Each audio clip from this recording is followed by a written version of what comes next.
That down. Let's move on to this. You know, when they announced Karate Kid's Legends, I said, why are you doing this? Like, really? And then I saw this big presentation they did at CinemaCon for it. And I got won over. I'm like, you know what? I'm looking forward to seeing this. And I think this Ben Wang kid, he's going to be a superstar, all this kind of stuff. Well, the full reviews for Karate Kid Legends are now out, and they're not great. They're not the worst, but they're not great. The last I checked, it was sitting at 53% on Rotten Tomatoes. Again, which means it's roughly split. Like half the critics like it, half the critics don't. A little more than half like it, yeah. So anyway, let's go over and take a quick look at see what some of them are saying. The Mary Sue is saying, for all the same emotional beats that Legends and the original film share, there is something so satisfying about watching one of these movies and seeing our hero come into their own as a martial artist. Movie Files didn't like it. They wrote, the problem, and this seems to be a recurring theme with Sony, where it feels like a calculated attempt to hook you with nostalgia, only to deliver something that isn't quite what you expected, and sadly, not a good, surprisingly delightful either. Slant did like it. They wrote, the film represents a figurative and literal change of pace for the series. Cultural Mix also liked it. Karate Kid Legends crams in stories about kung fu, boxing, and karate to mixed results. It's sometimes unfocused, but gets by on the cast's appealing performances. It's not like Cobra Kai, it's a tribute to the 1980s style filmmaking. Punch Drunk Critics liked it, saying, sure, the story is kind of weird and involves Joshua Jackson flipping pizzas and learning kung fu, but it still charms you and will win you over if given the chance. Hollywood and Tato writes, star Ben Wang deserves the spotlight, but the saga's formula is showing its age. We Live Entertainment also gave it a positive review, saying, fortunately, this 2025 continuation of the series is also a lot of fun, with a fine handling of how to balance past and present.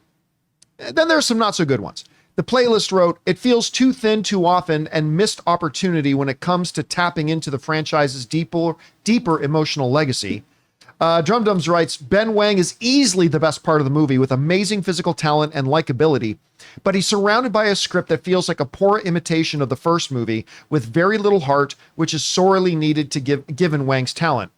And Joe Blow's movie network wrote, it's no Cobra Kai. Although that could be a positive for you. For me, that could be an upside, right? You're like, that's like, okay, now I'm interested. That's as long as certified fresh. As long as it's not Cobra Kai.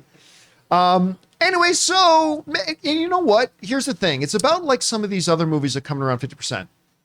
The ones that are saying they like it are not loving it. The ones that are saying they don't like it aren't saying they hate it. It truly does sound like the definition of a mediocre movie. Yeah. Like it's all right.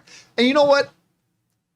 I'm still going to go see it tomorrow. Oh, absolutely. Because, and I'll tell you, the main number one reason I plan to go see it and that won me over and why I'm still going to go see it tomorrow is this kid, Ben Wang.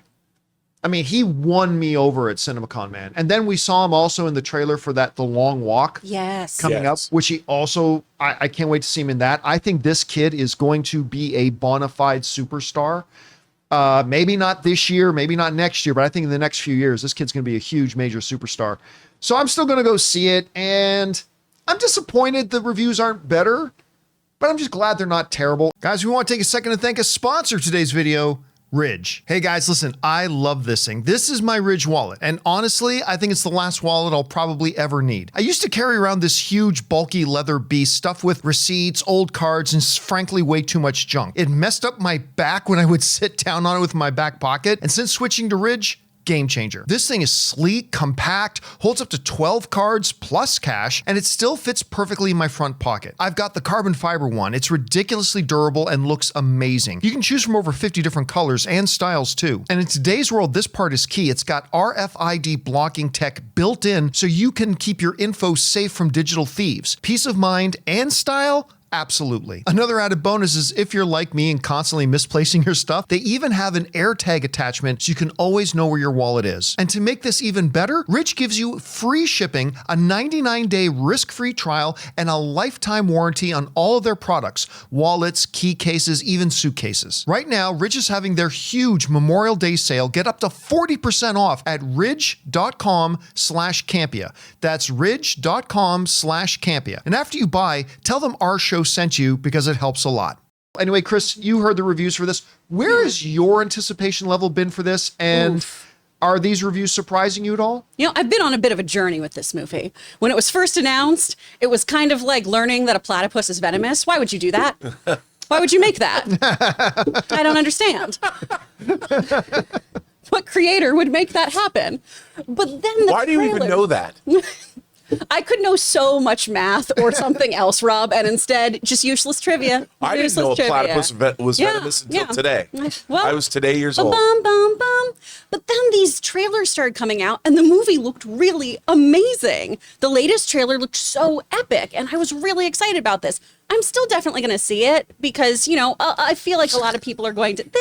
Look, why would that be poisonous? Why would that be venomous? You just want to give them a little smooch. But that's exactly what nature wants you to do, so you'll die.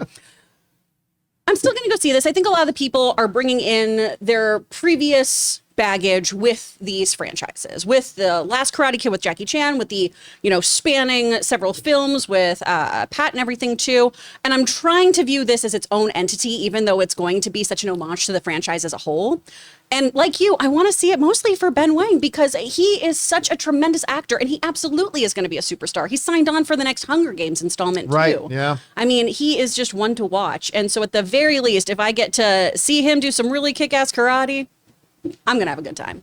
Yeah, and you know, and I'm one of those guys that I didn't think it was fabulous, but I really quite enjoyed the Jackie Chan Karate Kid movie. It wasn't as bad as everyone made it out to be. I had a good time with it. I did. And when they showed us that scene at CinemaCon with him and Ralph Macchio when they meet for the first time, and this looks like it could be sweet. Maybe we already got the best of it. What are your thoughts on all this? Well, my friend who works in exhibition saw it and was a little disappointed. He said, you know, like Daniel LaRusso doesn't show up until the final third of the movie. Wow. Oh, really? So, yes. Because they make this look like he's in the whole film. Yes. And he said it really wasn't like that. The first part of the film. Oh, that's going to piss me off. Yeah. Well, that's what he said. And you know, I don't know. I'm sure Ralph Macchio might be in a little bit of the front of the film. I don't know how it all plays out. But it's interesting to me. What I'm fascinated by is how does this click in with Cobra Kai? Because it feels like this is totally detached from it. Yeah. I hope so. Like No, but I think it should. All jokes aside, I think it should be. I mean, that's This is not Cobra Kai the movie. This is their life. Karate Kid. In, you know, I know, but Tonally, it seems very different. It's like there's like I would think they'd want to have synergy. Only I don't because know. Cobra Kai became a big hit. but if you think about it, they kind of did that with Karate Kid 2, where it's like, well, where's Johnny? Where's Rosita? And it was only Cobra Kai that eventually tied it all Nobody together. ever asked where was Rosita. Everybody asked where's Rosita. Say, Jonathan But- just did. Yeah. But where's Cobra Kai and where's Johnny and all that? Like that took a big hit. I remember when Karate Kid 2 came out, it was kind of the same situation. But It's true. I'm going to see Bring Her Back. Ugh. Oh. Oh, no. I can't wait. dude, you know what movie? Wait, what's the other one that's open? Oh, and The Phoenician. Yes. You know what? It's not getting terrible review. I think No. it looks terrible. I think it looks awful, but it's got a 75%. If it can be like My buddy in exhibition said it was great. if it can be like the Grand Budapest, then Well, hey, yes. If it can be like the Grand Budapest, great. If it can be But like if Life it's gonna- Aquatic, it'll be great. yeah, but if it's going to be more like his more recent outings, Because you're not a French Dispatch fella. I love like that vignettes movie. of it, but I don't like it in totality. and what's the one fair. with not Comet City? What's the most recent one? he did? Asteroid City? That one I was That like, one's- I was See, bored. that's what this looks like to me. I was Phoenician bored. looks like Asteroid City. I to me, love but- Wes Anderson, and that one was rough. John, would you be surprised to know that today Criterion announced that they're releasing a box set on 4K disc of Wes Anderson's movies, beginning with Bottle Rocket. Ooh, If I had love Bottle anything that Rocket. could play discs, I might be interested in that. But I have nothing that Bottle can play Rocket discs. was his least Wes Anderson film. Yeah. Yes. That was his first one. But I know. Yes. But I love It's it. so charming. And you know, it was his kind of hybrid one between his transition, Royal Tannenbaums.